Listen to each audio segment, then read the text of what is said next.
অন্যত্র আল্লাহ বলেন, তোমরা যদি আমাকে চাও তবে আমার নবী মোহাম্মদ মুস্তাফা সাল্লাল্লাহু আলাইহি সাল্লামকে অনুকরণ করো। নবী সাল্লাল্লাহু আলাইহি সাল্লাম বলেছেন, তোমরা যদি আল্লাহকে এবং আমাকে চাও তাহলে কুরআন এবং হাদিস মতো চলো, তবে তোমরা উভয় জগতে সফল। ইসলাম আল্লাহর মনোনীত ধর্ম। আল্লাহ বলেন, কেউ ইসলাম ছাড়া অন্য ধর্ম চাহিলে আমার কাছে গ্রহণযোগ্য হইবে না। ইসলাম শান্তি ধর্ম।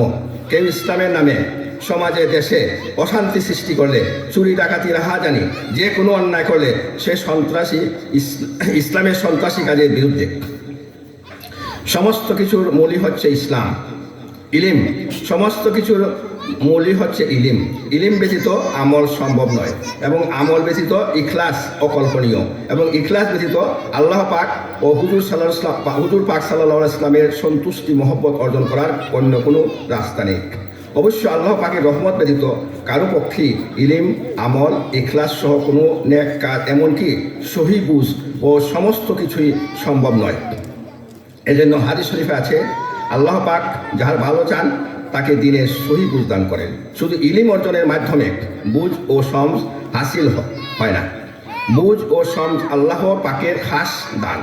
যদি শুধু ইলিম অর্জনের মাধ্যমে বুঝ ও সমঝ অর্জন সম্ভব হতো তাহলে অনেক নাস্তিক, কাফির, মুশরিক মুসলমান হয়ে যেত।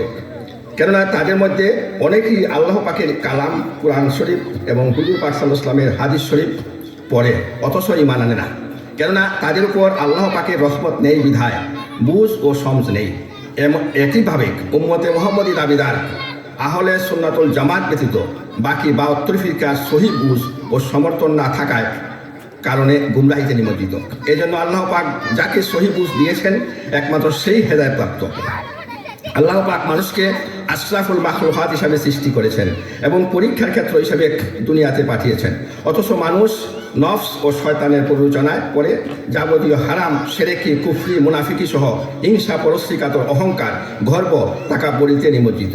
একই সাথে দুনিয়ার স্বার্থ সিদ্ধির চেষ্টা লিপ্ত থাকার কারণে সব প্রকার ফিতনা, ফেসাদ, মামলা, মোকদ্দমা, মারামারি, হানাহানি, সন্ত্রাস, হত্যা ইত্যাদি সহ যাবতীয় অশান্তি পেরেশানিতে বেষ্টিত।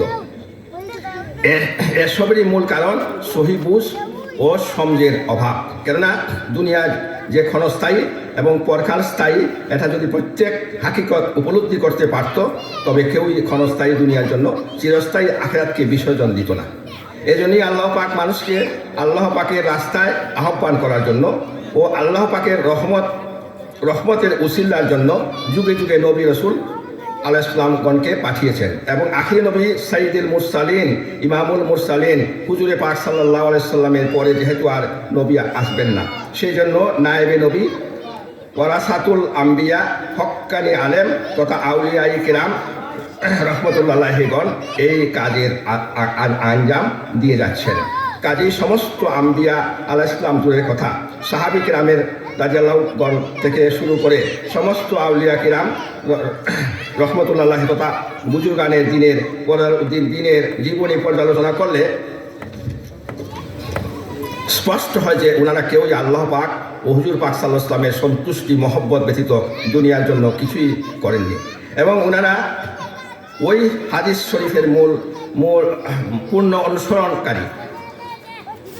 যে ব্যক্তি মহব্বত করে আল্লাহ পাকের জন্য বিদ্বেষ পোষণ করে, আল্লাহ পাকের জন্য আদেশ করে, আল্লাহ পাকের জন্য নিষেধ করে, আল্লাহ পাকের জন্য, সে ইমানে পরিপূর্ণ। সুতরাং যে কেউ আল্লাহ তাআলা আল্লাহওয়ালা বুজুর্গ হতে হলে অবশ্যই উপরোক্ত গুণাবলী থাকা জরুরি।